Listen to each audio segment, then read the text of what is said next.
Little Miss and the Christmas Elf by Roger Hargreaves. Everyone was busy at the North Pole. The reindeer were doing their daily exercises to get fit for their long journey. The Christmas elves were making toys and wrapping presents, and Father Christmas was busy checking his list. A list of who had been naughty and who had been good throughout the year.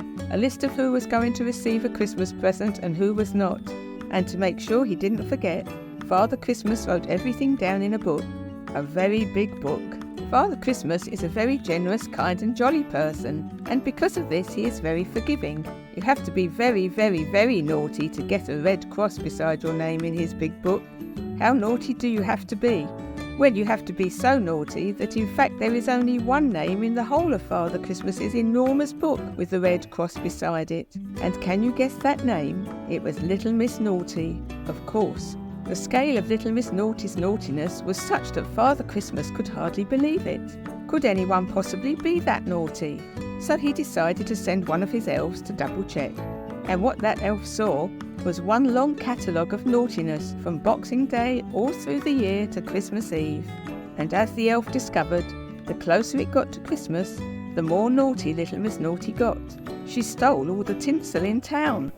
She filled the mince pies with sour lemons. Father Christmas's elf could not believe her eyes. She even got caught up in all Little Miss Naughty's naughtiness.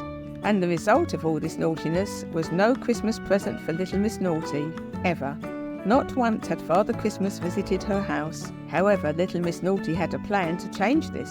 A sensible plan would have been to behave, but Little Miss Naughty had no such intention. You will not be surprised to hear that her plan involved a lot more naughtiness.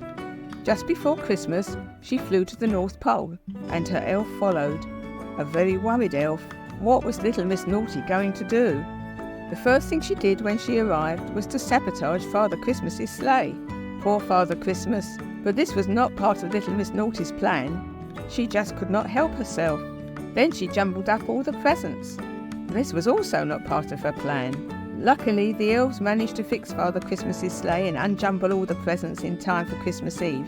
However, that night, Little Miss Naughty crept into the room where Father Christmas kept his book. Now this was Little Miss Naughty's plan. She was going to rub out the red cross beside her name and replace it with a green tick.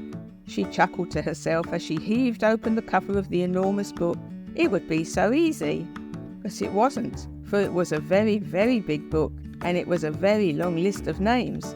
Little Miss Naughty ran her finger down the first page. No Little Miss Naughty. She turned to the next page.